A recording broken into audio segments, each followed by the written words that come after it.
Makosa ya wanaume watano yakatoa laana ya kisasi cha ajabu, yani kisasi cha kifo. Watu wa huo ukoo wakajikuta wakiitumikia laana hiyo. Sasa hii ni laana gani na kwa nini imekuwa ikija na adhabu kali namna hii, ikiwemo kuwakatisha moto? Sasa huu mzigo unaitwa Malta Surgana ya mwaka 2023. Ungana na mimi kuanzia mwanzo mpaka tamati mwa hii simulizi bila kusahau kusubscribe. Hii ni Bonge Story, mimi naitwa Kipason Jayara.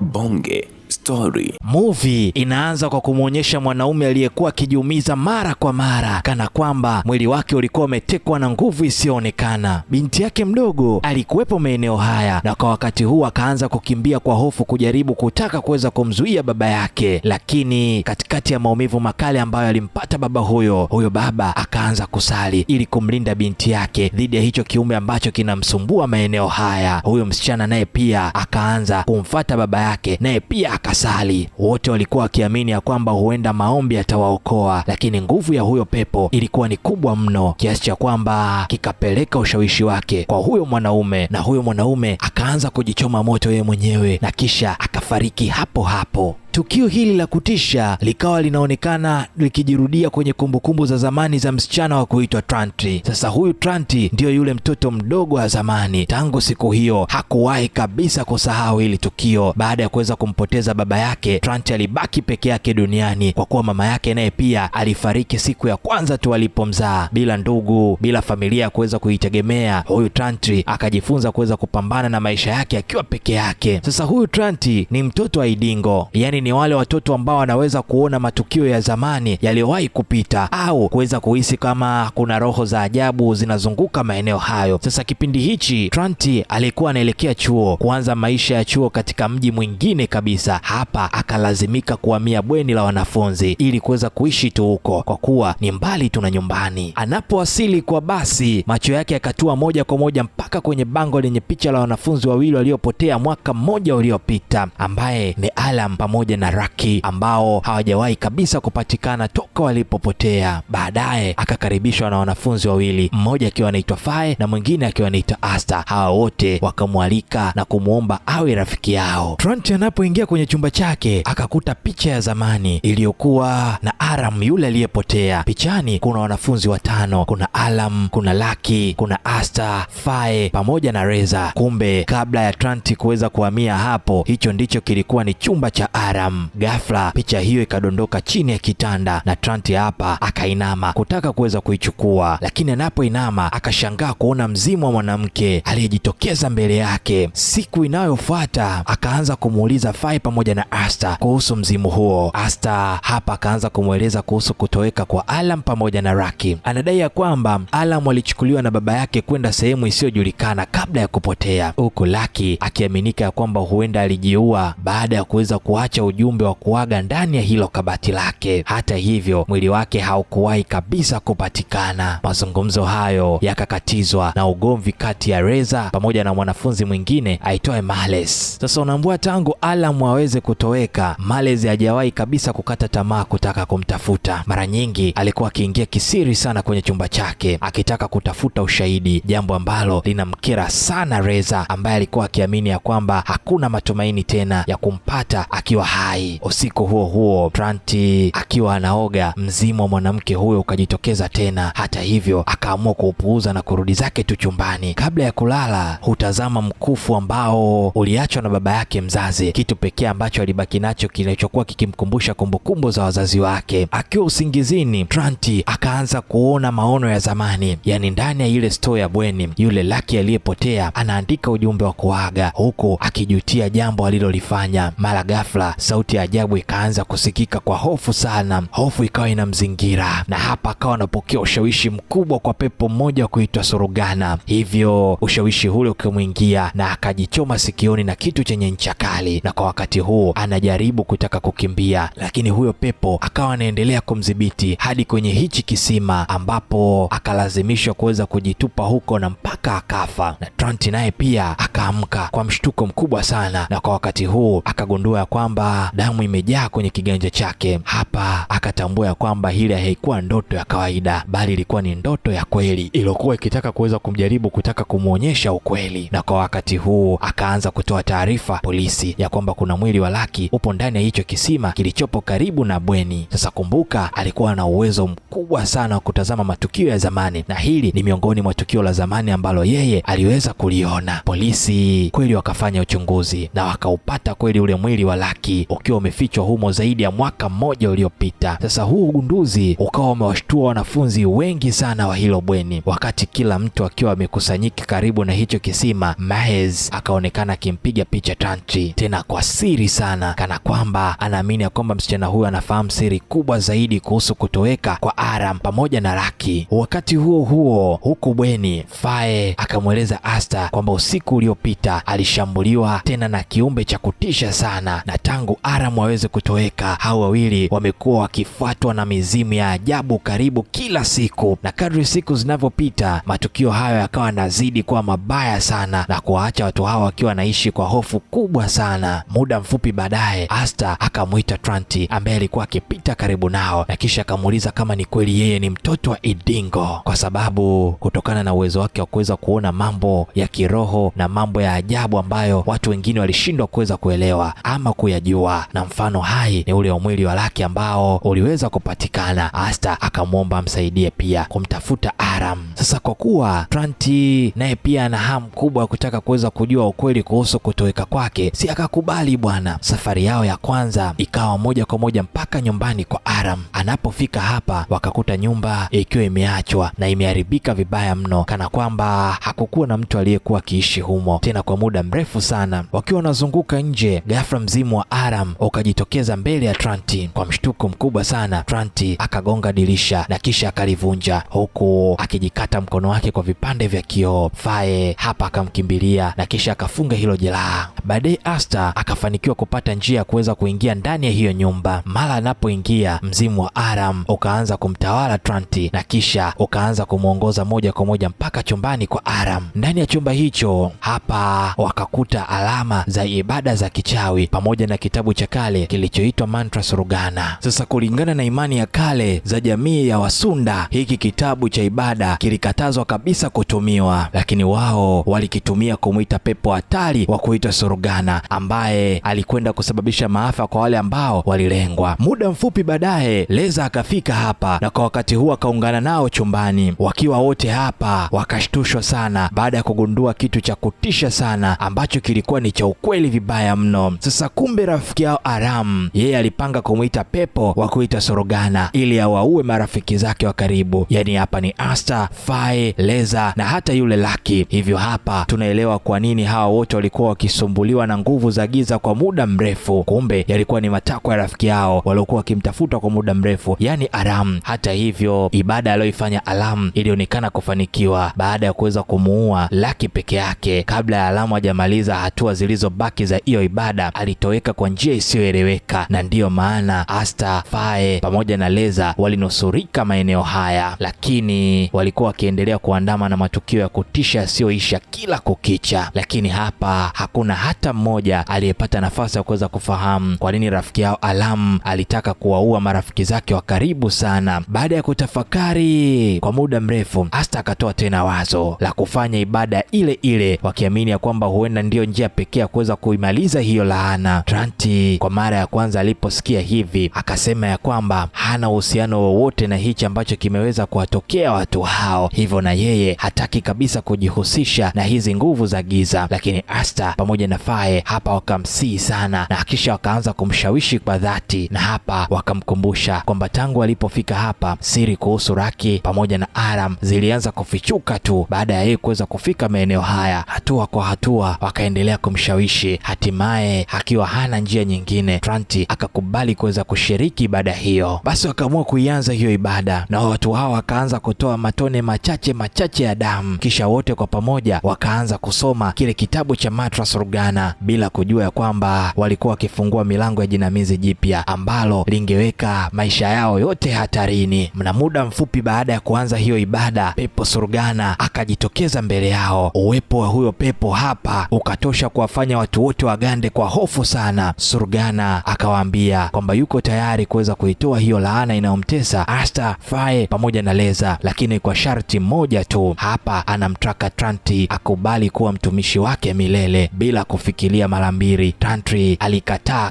kata. Uamuzi wake ukamfanya Surgana akasirike kupita kiasi. Kabla ya kuweza kutoweka, huyo pepo akatoa onyo la kutisha kwamba hataacha kabisa kuwafuatilia mpaka pale atakapoweza kuyachukua maisha yao. Baada ya kuweza kuzungumza maneno hayo, Surgana akatoweka gizani. Ibada hiyo ikawa imeshindwa kabisa kufanikiwa. Badala ya kuweza kumaliza laana, basi walijikuta wakizidi kuichochea hiyo laana. Sasa Asta, Faye pamoja na Leza wakabaki wakiwa na hofu sana. Wakatambua ya kwamba yule pepo hawezi kabisa kuwasamehe, bali ataendelea kuwatesa mpaka mwisho wa maisha yao. Baadaye Asta akamwomba Leza ampeleke nyumbani kwa mjomba wake wa kuitwa Jamal. Ingawa Asta alikuwa akiishi bweni, lakini mara kadhaa alikuwa akienda pia nyumbani kwa mjomba wake. Wanapofika hapa, Asta akaingia kimya kimya mpaka chumbani kwa Jamal. Hapa akamkuta akiwa amelala, hivyo akamkata kipande kidogo sana cha ndevu zake kwa mkasi. Ghafla Jamal naye pia akaamka na kumkuta Asta akiwa ameshika mkasi, akizani ya kwamba Asta alikuwa akitaka kumzuru, na kisha akaanza kumshambulia, na hapa akamfanyia ukatili wa kingono, yani akaanza kumpiga show. Hapo ndipo ukweli mchungu ukaanza kufichuliwa. Sasa ukweli ni kwamba huyu Jamal amekuwa akimnyanyasa Asta kingono toka akiwa mdogo. Kwa miaka yote hiyo amekuwa akimtishia kwamba akisubutu kusema au kumripoti kwa mtu yoyote, basi angemzuru zaidi. Hofu hiyo ndio iliyomfanya Asta anyamaze kwa muda mrefu. Baada lile jaribio lao walilolifanya kutaka kumzuia pepo Surgana kushindwa, matukio ya kutisha yakaanza, tena ni ya nguvu zaidi. Surgana akaanza kuwashambulia Leza pamoja na Faye, huku Tranti akaanza kupata maono ya kutisha yanayomwonyesha Surgana akiwa na muua Jamal. Hasa hayo maono yakamfanya atambue ya kwamba huyo pepo ameanza kutekeleza vitisho vyake alivyoahidi, na sasa hakuna aliye salama. Sasa kwenye maono yake Tranti akatambua tena ya kwamba Asta ndiye ambaye aliweza kukichukua kile kitabu cha matwa Surgana, na kisha akakimbia haraka mpaka chumbani kwake. Na hapa kweli bwana, akamkuta Asta akiwa pamoja na Faye wakifanya tena ile ibada ya kutaka kumuita pepo Surgana. Tranti akashtuka na kisha akawauliza kwa nini wameamua kurudia kosa lile lile. Faye yeye anadai ya kwamba Asta amefanya hivyo ili kusudi kupata haki dhidi ya mtu aliyemuumiza kwa miaka mingi. Tranti baada ya kusikia hivyo akasisitiza ya kwamba hakuna sababu yoyote inayoweza kuhalalisha kutumia nguvu za pepo, na hapa naamini ya kwamba kama Asta alihitaji zaidi kupata haki, basi alipaswa kuweza kutafuta msaada kupitia sheria badala ya kuendelea kufanya ibada hizo za giza. Tranti anadai ya kwamba wanapaswa kuweza kumpatia hicho kitabu mara moja, huku akihofia ya kwamba yoyote atakayeendelea kuweza kukitumia hicho kitabu cha matwa Surgana basi atageuzwa kuwa mtumishi wa lile pepo Surgana. Lakini Asta na Faye wakakataa kabisa. Sasa kutokana na watu hao kutoshindwa kabisa kuweza kukubaliana, urafiki wao ukavunjika. Tranti akajikuta akibaki peke yake na kutengwa pamoja na Asta, Faye pamoja na Leza mwenyewe. Sasa wakati Tranti akiwa mpweke, Mahez hapa akamfuata, na kwa wakati huu akaanza kumwambia kwamba alilitarajia tu kwamba siku moja Asta, Faye pamoja na Leza wangeweza kumsaliti. Kisha hapa akaanza kumweleza siri kubwa iliyokuwa imejificha kwa muda mrefu. Sasa Mahez anadai ya kwamba kabla ya Aram kuweza kutoweka, Leza pamoja na Lucky waliamua kujiwekea kidao kwamba ni nani angeweza kuwa na uhusiano wa kimapenzi pamoja naye. Leza katika hili shindano ndiye aliyeshinda, lakini baadaye akampiga picha za faraga bidada Aram na kisha akaanza kuzituma kwa Lucky. Sasa badala kuzihifadhi,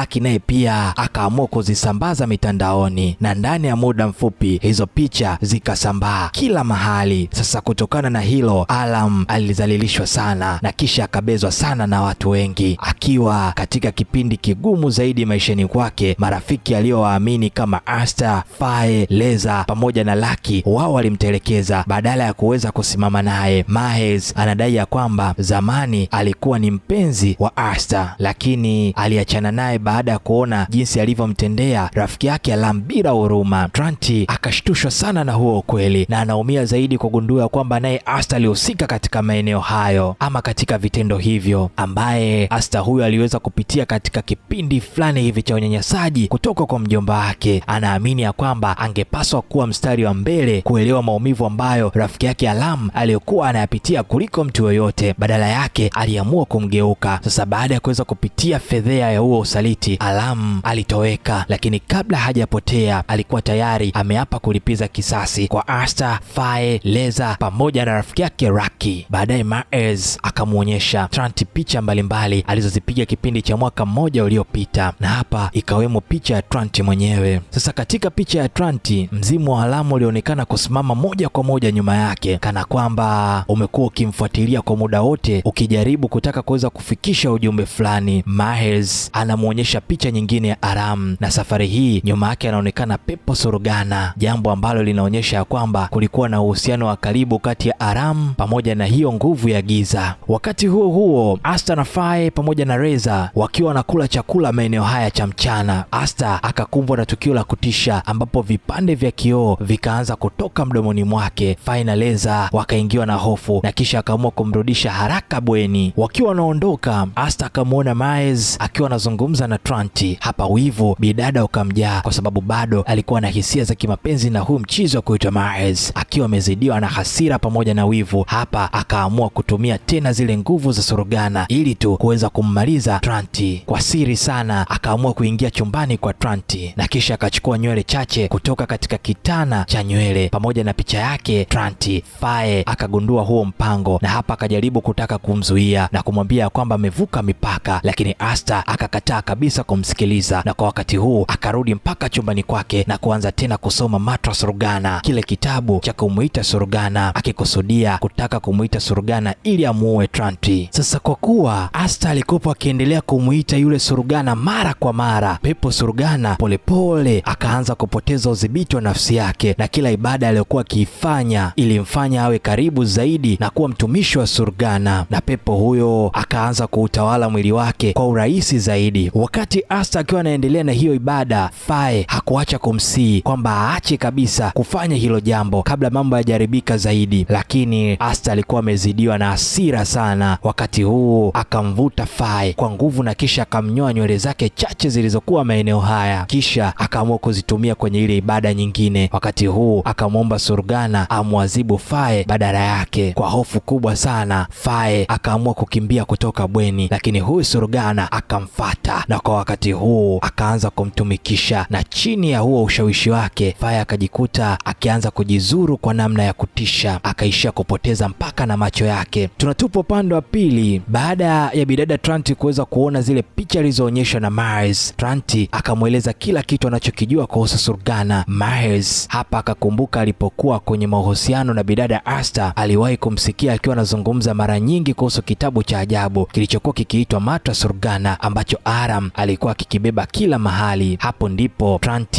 akatambua ukweli. Sababu iliyomfanya Asta walazimishe kwenda nyumbani kwa Aram haikuwa kufuata ukweli, bali ilikuwa ni kuhusu hicho kitabu na kutaka kuweza kukipata kwa ajili ya ibada zake. Sasa kwa kuwa amekipata, akaanza kukitumia kwa nguvu zake, tena akaanza kukitumia vibaya na kusababisha mateso makubwa kwa kila mtu anayemzunguka. Ghafla Trant akaona maono mengine ya zamani sana. Akamwona mwanamke mrembo sana wa kuitwa Dahiria ambaye zamani alikuwa ni binadamu wa kawaida. Sasa kwa sababu ya uzuri wake akajikuta akiishiwa kufanyia ukatili wa kuweza kupigwa show na wanaume wasiopungua 5. Sasa hilo tukio lilimwacha akiwa na maumivu makubwa pamoja na chuki isiyoisha. Akiwa amezidiwa na tamaa ya kutaka kulipiza kisasi, alianza kujifunza uchawi wa giza na hatimaye akaumba ibada ya Matra Surgana, na kisha alitumia ibada hiyo kwa ajili ya kuwaadhibu wanaume wote waliomzuru, ingawa alijua wazi ya kwamba hiyo ibada ingemhitaji kuweza kuyatoa maisha yake mwenyewe kama sadaka, lakini aliamua kukubali ili kuhakikisha ya kwamba watu waliomuumiza wanaipata hiyo adhabu. Baada ya kifo chake, Dahiria aligeuka kuwa pepo na pepo mwenyewe ni Surgana, na laana yake ikaendelea kuwatesa vizazi na vizazi vya wanaume hao. Kila mmoja wao alipooa, basi vifo vilianza kuwafata na ilikuwa ni mabinti mpaka familia zao. Trant akashtuka kugundua huo ukweli wa kutisha. Yeye ni moja kati ya vizazi vya wanaume hao watano waliolaaniwa. Ndiyo sababu mama yake alifariki baada ya kumzaa na baadaye baba yake akauawa na Surgana. Maafa yote hayo yalimpata kwa kuwa alikuwa ni sehemu ya hiyo laana ya yule bidada wa kuitwa Dahlia. Hata hivyo, Tranti alinusurika kwa sababu ya mkufu aliopewa na wazazi wake haukuwa wa kawaida. Baba yake aliubariki kwa dua maalum tena yenye ulinzi, na hivyo Surgana hakuweza kabisa kumzuru moja kwa moja. Hiyo pia ndiyo sababu pepo huyo alimtaka Tranti awe mtumishi wake badala ya kutaka kuweza kumuua moja kwa moja. Tranti anapoamka akaamua kumweleza Males maono hayo na kila kitu alichokiona. Hapa wakafikia hitimisho ya kwamba Aram naye pia alikuwa ni miongoni mwa vile vizazi vya wale wanaume ambao walikuwa wamelaaniwa. Ushahidi ni kwamba alikuwa na kitabu cha Matra Surgana na pia alivaa mkufu wa ulinzi unaofanana na ule wa Tranti, lakini tofauti na Tranti ni kwamba Aram aliruhusu chuki mtawale na kisha akauvua ule mkufu wake wa ulinzi, akaanza kufanya ibada ya Matra Surgana ili kumwita Surgana ili kulipiza kisasi kwa Asta, Faye, Leza na Laki. Hatua hiyo ilimfanya afungwe milele chini ya utumwa wa huyo pepo Surgana. Ndiyo maana sasa ile roho ya Aram imekuwa ikimtokea Tranti mara kwa mara ikiomba msaada ili aweze kuachiliwa kutoka katika ule utumwa wa yule bidada ama jini pepo kuitwa Surgana. Bila kupoteza muda, Tranti, Mahes wote wakaelekea tena nyumbani kwa Aram, lakini wanapofika hapa Surgana alijaribu kutaka kumshambulia Tranti. Kwa bahati nzuri sasa mkufu wake wa ulinzi ukazuia hilo shambulio. Ghafla madirisha yote ya hiyo nyumba yakaanza kupasuka kwa nguvu, vipande vya kioo vikaanza kuruka kila upande na Males alijeruhiwa vibaya sana na kipande kimoja baada ya kumchoma shingoni, na kisha hapa akaanguka na kupoteza fahamu. Sasa akiwa katika majonzi, Tranti akamuona tena mzimu wa Aram ukiwa unamuongoza hadi sehemu nyingine ya nyumba. Hapa anapofuata akaona maono yanayomwonyesha Alamu akiwa amezama kwenye msongo mkubwa wa mawazo. Hayo maono yanathibitisha ya kwamba Surgana alitumia hali yake ya maumivu kwa ajili ya kumshawishi amwabudu na kumpa kitabu cha Matra Surgana. Sasa akiwa amedanganywa pamoja na hasira zake pamoja na tamaa za kulipiza kisasi, Alamu alifanya hiyo ibada na kuamuru Surgana awaue marafiki zake hususan Raki, lakini alipokuwa akitaka kuwaua Asta, Faye na Leza, baba yake pia aliingilia kati na kutaka kumzuia ili tu kuweza kumlinda dhidi ya huo uchawi. Baba yake alimfungia katika chumba cha nyuma ya nyumba. Hata hivyo, kabla hajafanikiwa kumwokoa binti yake, Surgana aliwasili na kisha akamuua mbele ya macho yake. Na baada ya kuweza kumuua baba yake, pepo Surgana akautoa mwili wa Aram ili endelee kuishi katika ulimwengu wa wanadamu. Roho ya Aram ikabaki tu hewani bila mahali pa kurejea, kwa maana mwili wake bado unatumiwa na Surgana. Ndiyo maana imekuwa ikitangatanga na kisha kuwatokea marafiki zake wa zamani pamoja na Tranti. Sasa kwa muda wote huo Alam alikopa akijaribu kumwongoza Tranti ili aweze kumsaidia kuikomboa roho yake kwenye ulimwengu wa utumwa wa Surgana. Baada ya kuweza kuona hayo maono, Tranti akaamua kukimbia haraka sana hadi mahali ambapo mwili wa Alam ulikuwa umefichwa, lakini ghafla Asta akatokea akiwa amemshikilia mateka Mahes na kisha akasema ya kwamba bado alikuwa hai. Wakati huo huo, Asta tayari alikuwa ametawaliwa kabisa na Surgana na kwa wakati huu alikuwa amezamilia kumuua Mahes. Tantri akajaribu kwa kila njia kutaka kumrudisha Asta katika hali yake ya kawaida, lakini nguvu za huyo pepo zilikuwa ni kubwa mno. Chini ya ushawishi wa Surgana kama kawaida, Asta analazimishwa kumuua Mahes. Baada ya Mahes kufariki, Asta akapata fahamu zake tena. Anapotambua kwamba amemuua mtu aliyempenda, hapa alivunjika moyo kabisa na kisha akaanza kujawa na majuto makubwa sana. Akiwa bado chini ya athari pamoja na amri za Surgana, Asta naye pia akajimaliza mbele ya macho ya Tranti. Mara tu baada ya hapo, Surgana akaamua kurudi tena ndani ya mwili wa Aram akitumia hiyo nafasi, lakini sasa Tranti akaamua kuushambulia ule mwili wa Aram na kuuharibu. Sasa kwa kuwa Surgana alikosa kabisa mwili wa kuweza kuishi katika ule ulimwengu wa wanadamu, hapa analazimika kuondoka. Kitendo hicho kikamweka huru Aram ambaye hatimaye akapata amani, huku Surgana akitoweka gizani. Siku chache baadaye, Tranti akarudi tena bweni kuchukua vitu vyake, na kwa wakati huo akaamua kurudi zake nyumbani kwao. kwao ili kuanza maisha yake mapya na kuacha nyuma kumbukumbu zote za kutisha alizozipitia. Kabla ya kuondoka, akachoma kitabu cha Martha Sorgana akiamini ya kwamba kufanya hivyo atakuwa amemaliza hiyo laana milele. Wakati huo huo, waliobaki wakaanza kukumbana na matokeo ya matendo yao. Leza akakamatwa na polisi kwa makosa ya kuwanyanyasa kingono wanafunzi kadhaa wa kike, na Faye akawa amelazwa hospitalini akiugua ugonjwa wa akili baada ya kuweza kupata mshtuko mkubwa sana, hivyo akili yake ilivurugika, na yote ni kutokana na zile sauti za Sorgana zilizokuwa zikimsumbua kila wakati. Sasa tunatupa upande wa pili, huku Trant akiwa ndani ya basi kuelekea nyumbani, akashtuka kutoka usingizini. Ghafla mazingira yakabadilika. Abiria waliokuwa ndani ya basi wakaanza kuonekana nyuso za kutisha sana kama viumbe vya ajabu wa kuzimu. Kwa mshtuko mkubwa sana, Trant akagundua kwamba kitabu cha Martha Sorgana ambacho alikuwa amekichoma kwa moto kimerudi tena mikononi mwake. Mwisho huo unaonekana ya kwamba Sorgana bado hajamwachia Trant na ataendelea kumfuatilia kila wakati, akitaka siku moja amfanye kuwa mtumishi wake. Trant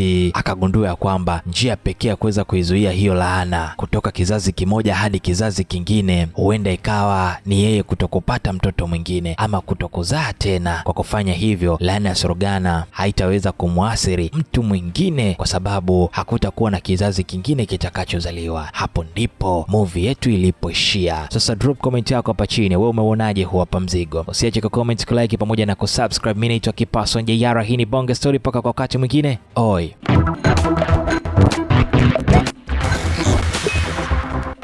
Bonge Story.